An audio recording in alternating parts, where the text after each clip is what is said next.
여러분 안녕하십니까? CJB 뉴스입니다. 밤낮으로 이어지는 숨막히는 찜통더위에 충북에서 첫 온열 질환으로 추정되는 사망자도 나왔습니다. 무더위가 일찍 찾아온 올해 온열 질환자가 지난해와 비교해 급증하고 있습니다. 이태현 기자입니다. 어제 새벽 5시쯤 청주시 우암동의 한 아파트에서 호흡곤란 증세를 보인 70대 남성 A씨가 병원으로 옮겨졌지만 숨졌습니다. 전날 야외 활동을 하다 어지럼증 등 온열 질환 증상을 보인 것으로 전해졌습니다. 당국은 A씨가 열사병으로 사망한 것으로 추정하고 있습니다. 밖에서 이미 많이 하셨는데 나이대가 있으시니까. 온열 질환 감시 체계가 시작된 지난 5월 20일 이후 지금까지 충북에 접수된 온열 질환자는 17명. 지난해 이맘때 3명과 비교하면 대여섯 배에 이릅니다. 특히 이 중 80% 이상은 최근 2주 사이에 발생한 겁니다. 충북 지역의 경우 현재 모든 시군에 걸쳐 폭염경보가 내려진 상황. 폭염경보는 최고 체감온도 35도를 넘는 상태가 이틀 이상 계속될 때 내려집니다. 기상청은 이번 폭염이 사흘 정도 더 지속된 이후 비가 내리면서 한풀 꺾일 것으로 전망했습니다.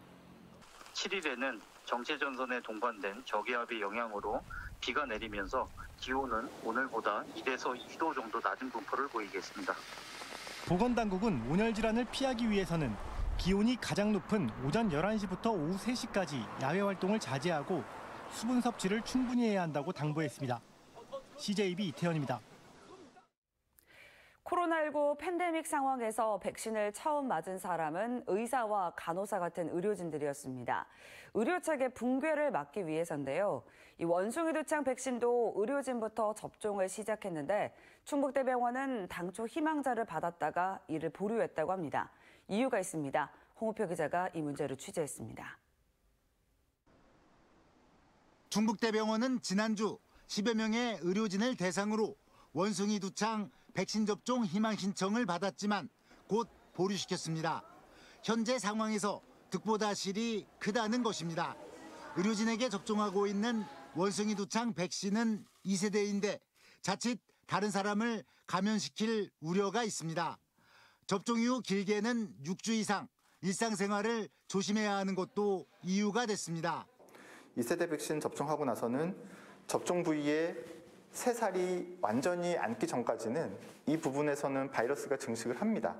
그래서 노출이 되면 다른 사람을 감염시킬 수 있기 때문에 같은 생백신이지만 다른 사람에게 감염시킬 우려가 없는 3세대 백신이 도입될 때까지 기다리기로 한 것입니다. 원숭이 두창 확산에 대한 우려의 목소리가 크지만 코로나19 같은 팬데믹은 없을 것이란 전망도 이번 결정의 배경입니다. 원숭이 두창은 무증상이면 감염력이 없고 밀접한 신체 접촉으로 전파됩니다. 무증상, 비말 감염 등 통제가 어려웠던 코로나19와 전혀 다른 특징입니다. 치명률이 높진 않고 이 바이러스 감염 자체가 코로나19처럼 그렇게 광범위하게 전파되는 호흡기 감염증이 아니기 때문에 저희가 여러 가지 노력을 하면 이 전파 고리는 끊는 데는 어렵지는 않을 것 같아요. 지난달 내국인 입국자 1명이 원숭이 두창 확진 판정을 받은 이후 아직 국내에 추가 전파는 없는 상태입니다. 방역당국은 원숭이 두창의 잠복기가 길고 감시가 어려운 만큼 의심 증상이 있으면 즉시 신고해 줄 것을 당부했습니다. CJB 홍우표입니다. 김영환 지사가 도정을 시작하자마자 공약 후퇴 논란을 빚고 있습니다.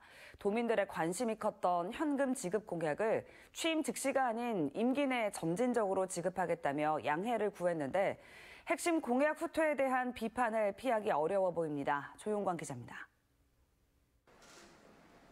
김영환 지사가 아동 양육수당과 출산수당, 농민수당, 효도수당 등 이른바 현금 지급 공약을 즉시 실행할 수 없게 됐다고 밝혔습니다.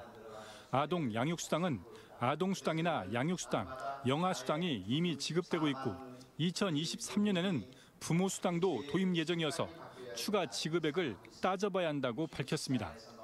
출산수당 1,000만 원과 어버이날 효도비 30만 원도 예산 사정을 고려해 단계적으로 지급하겠다고 밝혔습니다.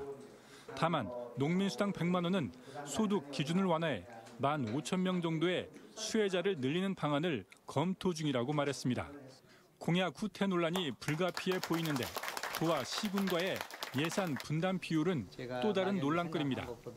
보통의 분담 비율로 하면 청주시가 충청북도보다 더 많이 부담해야 할 수도 있어 자칫 협상이 난항을 겪을 수도 있습니다. 선거 과정에서의 약속과 이런 것도 지켜야 된다는 그 사이에 딜레마가 있는 것은 사실이고 그런 면에서 도민들을 설득하고 양해하는 그런 노력이 필요하다고 생각합니다. 인수위원과 비서실 정책보좌관에 일단 자진 사퇴에 대해서는 해프닝으로 봐달라고 당부했습니다. 계속 뭐 문제가 있다든지 뭐 이런 그렇게 좀 생각하지 마시고 그냥 해프닝으로 봐주시면 좋겠습니다. 앞으로도 그런 일이 가끔 있을 것 같습니다. 김 지사는 다음 주쯤 현금 공약에 대한 좀 더 구체적인 실행 계획을 내놓기로 했는데 도민들에게 어떤 형태로든 이해를 구할 필요가 있다는 지적이 나오고 있습니다. CJB 조윤광입니다. 충북교육청은 윤건영 교육감의 1호 결재 모습을 언론에 공개했습니다. 1호 결재 내용은 기초학력 진단평가 개선 방안인데 학력 회복에 대한 새 교육감의 강한 의지를 내외부에 천명한 것으로 해석됩니다. 구체적인 내용을 진기훈 기자가 전해드립니다. 윤건영 충북교육감이 1호 결재로 기초학력 진단평가 개선 방안을 선택했습니다. 구체적인 실태 파악이 안 되는 것이 가장 큰 문제였었고 학력이 어느 수준인지를 파악해야 되지 않습니까? 이제 파악하는 가장 첫 출발점이 이제 진단평가입니다. 변화의 핵심은 평가 대상과 필수 과목, 평가 도구입니다. 우선 내년부터 초등학교 3학년부터 고등학교 1학년까지였던 기초학력 진단평가 대상에 초등학교 1, 2학년이 추가됩니다. 필수 과목은 단계적으로 확대됩니다. 현재 국어와 수학을 평가하는 초등학생은 내년에 영어, 2024년에 사회와 과학이 추가되고 중학생은 내년엔 과학, 2024년에 사회까지 평가합니다. 또 새로운 평가 도구인 충북 에듀테크 시스템을 도입합니다. 스마트 패드를 활용한 진단평가에 AI 기반 피드백이 제공되는데 평가와 발달 이력 관리, 보충 강의 등을 통합 관리하는 시스템입니다.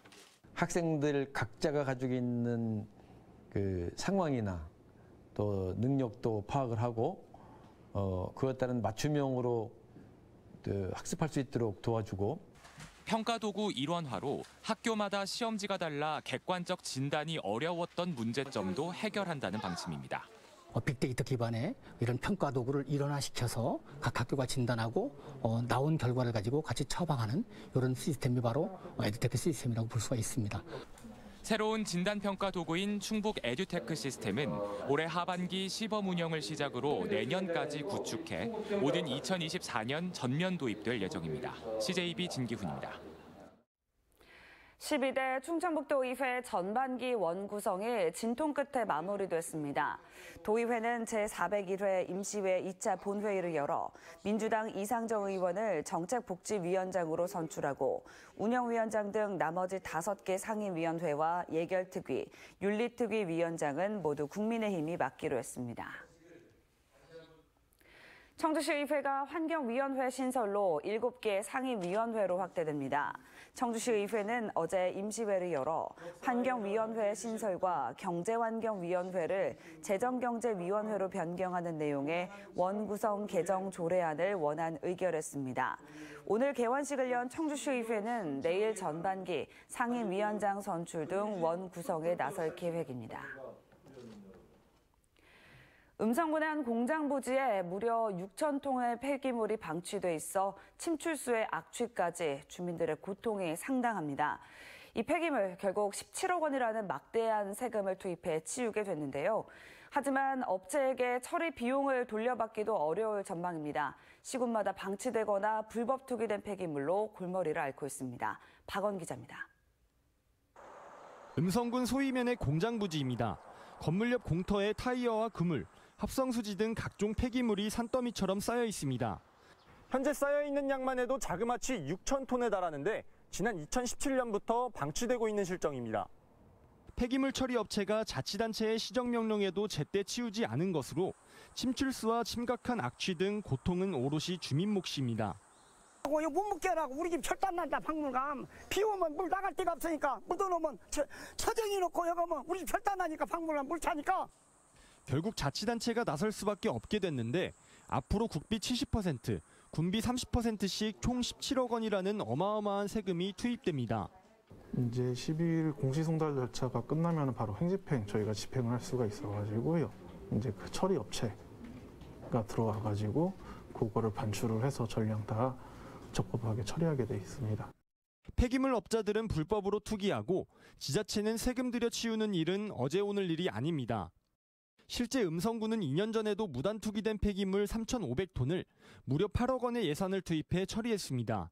업자에게 구상권까지 청구했지만 거의 회수하지 못했습니다. 이번 역시 구상권을 청구한다는 방침이지만 17억 원이나 쏟아부은 세금을 반환받긴 어려울 것으로 보입니다. 충북에서 무단 투기 등으로 아직 처리하지 못한 폐기물은 4만 7천여 톤에 달합니다. 무단 투기자에 대한 강력한 처벌과 지자체의 법적 권한 강화 등 실질적 대책 마련이 절실합니다. CJB 박원입니다. 괴산 청천중학교 학부모들은 도교육청에서 기자회견을 열고 청천중학교 공모교장 심사 절차를 재개하라고 요구했습니다. 이들은 이미 내정자가 있다는 등의 확인되지 않은 주장 때문에 괴산 증평교육지원청이 2차 심사를 중단한 것을 납득할 수 없다고 주장했습니다. 윤건영 교육감은 선거 과정에서 교장 공모제에 부정적인 입장을 피력한 바 있어 사태가 어떻게 수습될지 주목되고 있습니다. 청주시와 청주공예비엔날레 조직위원회는 내년 9월 열리는 2023 청주공예비엔날레 예술감독에 강재영 씨를 위촉했습니다.